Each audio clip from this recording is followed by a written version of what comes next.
যারা বিদেশে আসার স্বপ্ন দেখেছিলেন, হয়তো কিছু লোক আমার ভিডিও দেখে, আমার যে পরামর্শগুলো এগুলো দেখে বিদেশে আসার স্বপ্ন ধীরে ধীরে আপনার নষ্ট হয়ে যেতে পারে, বা আপনারা আপনাদের মত চেঞ্জ করতে পারেন, বা বিদেশে না আসার জন্য প্রস্তুতি নিতে পারেন। তো আমি আপনাদেরকে বলবো যে আমার মতো পরিস্থিতি কিন্তু আপনাদের নাও হতে পারে। আর আমি যে কথাগুলি বলছি আমার জীবনে ঘটে যাওয়া কথাগুলি বলেছি, তো এরকম কিন্তু হাজার হাজার মানুষের হয়েছে বা বিপরীত হয়েছে। তো আমি আপনাদেরকে বলবো, আপনারা বিদেশে আসার স্বপ্ন যদি থাকে এটা নষ্ট করবেন না। তবে যার মাধ্যমে আসবেন তাদেরকে বলবেন যে আমি কিন্তু কাজ করতে পারবো কিনা, বা আমাকে লং টাইম কাজ দিতে পারবে কিনা। বা আপনি যদি একবার কাজ চলে যায়, মিডল ইস্টের মতো যে 20-30 হাজার দিয়ে চলে যাবেন, ইউরোপে কিন্তু এই নর্মাল ভাবে চলতে পারবেন না। কারণ ইউরোপে 1 মাস বসে গেলে আপনার 60 থেকে 80 হাজার টাকা, বা আরামেশ করে থাকলে 1 লক্ষ টাকা প্রতি মাসে খরচ।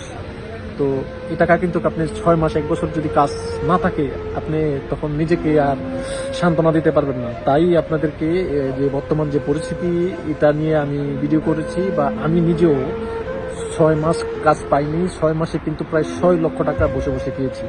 তো বর্তমান পরিস্থিতি যেটা, আমি কিন্তু এটাই বলতেছি। তো যারা সাফল্য পেয়েছে আমি কিন্তু ওটাও বলেছি। তো আপনার লাইফটা কিন্তু আমার মতো নাও হতে পারে। তো আপনারা প্রবাসে আসার চেষ্টা করুন, আসুন। তবে যার মাধ্যমে আসবেন বলে আসবেন যে আমি কাজ না দিলে আসবো না। প্রচুর মানুষ রয়েছে কাজ ছাড়া চলে আসতেছে, আর আসার পর কিন্তু তাদের চোখের পানি। তো আশা করি বুঝতে পেরেছেন। ধন্যবাদ সবাই।